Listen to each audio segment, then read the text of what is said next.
One minute she could be her normal self, while the next she could be wild. After a week, Anneliese returned to Klingenberg. She slept very little and was unable to eat. Eventually, when she could eat a little, she could not keep the food down. Around this time she became emaciated and her eyes were black and blue. She often injured herself. At times she was constrained to minimize her injuries. On May 28, 1976, after praying a rosary with her family, she mustered the strength to sign the papers for her thesis. On May 30th, a friend of Father Alt, Dr. Richard Roth, a physician from Klingenberg, came to witness one of the exorcism sessions. Dr. Roth had previously listened to some of the exorcism tapes and told Father Alt that listening to the tapes inspired him to pray again.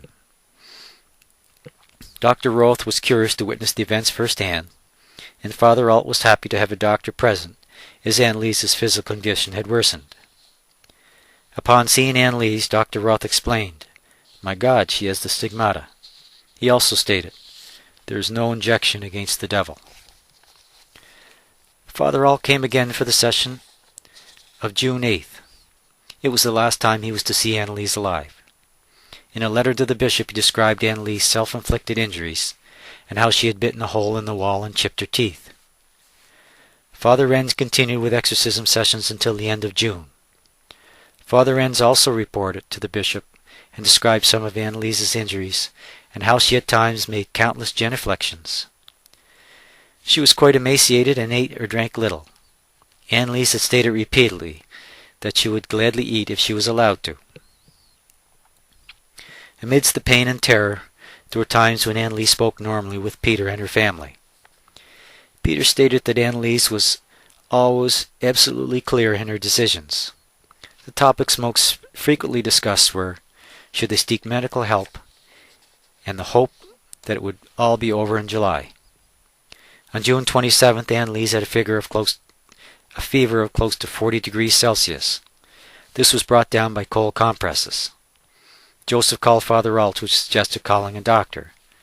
When Roswitha asked Anneliese, she refused. The following day she neither ate nor drank. On June 30th, 1976, Father Renz, Joseph, Anna, Roswitha, Barbara, and Peter were present. Anneliese's temperature was again over 39 degrees. She suddenly begged, "Please, absolution." Father Renz immediately gave her absolution. Peter and Joseph held Anneliese, and Anna used a pillow to soften the effects of repeated genuflections that Anneliese insisted on making.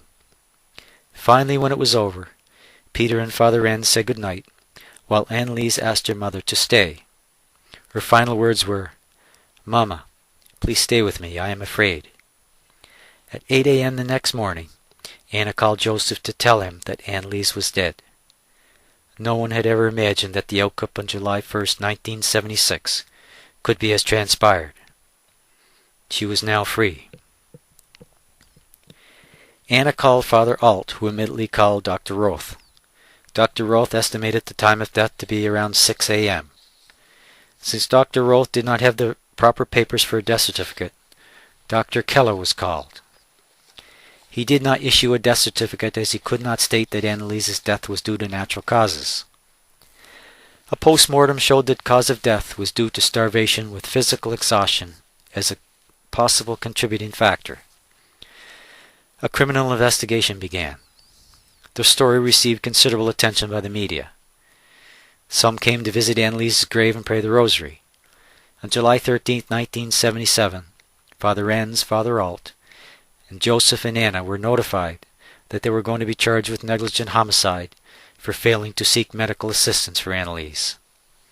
The trial began on March 30, 1978 in Aschaffenburg. One newspaper stated that not since the Nuremberg trials had a story generated so much commentary. Public opinion was for the most part formed by a hostile media, which was not open to the possibility of possession, and did not have any idea of what the family, friends, and the two priests actually witnessed and experienced in this case.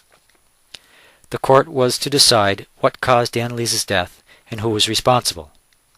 The judge stated that citizens had violated the law, that it was neglect in the sense or of under the law. The Michels did not testify. Father Alt, who was 40, gave most of the testimony, being the younger of the two priests. Father Alt stated that Anneliese viewed her sufferings as penance for priests and the German youth. Anneliese wanted the tapes made public so that people would realize that there was a devil and that the spiritual world did exist. If Anneliese's illness had been a physical one, he and Father Renz would have sought medical help. He spoke of the various demons whom they recognized by their different tones and expressions. Anneliese did not eat, due to the influence the demons had on her. Dr. Luthi testified that he had never suggested consulting the Jesuit, contrary to what the Michels witnessed. Dr. Roth, whom the defense felt would be of benefit to them, testified on 3 occasions. He never seemed to remember anything. Father Alt stated that Dr. Roth made several statements which were simply not true. Dr. Roth was investigated for perjuries, but no charges were laid. Father Renz presented excerpts of the exorcism tapes and explained how they came to believe that Anneliese suffered from possession, and that no one ever died as a result of an exorcism. Father Roderick testified that he was absolutely convinced that Anneliese was possessed, and that she was without a will while this state lasted, and that she was entirely normal when the state was not present.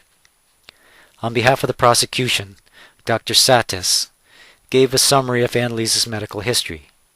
Satis stated that Dilantin successfully suppressed the seizures, resulting in the disease seeking another outlet, being a psychogenic psychosis.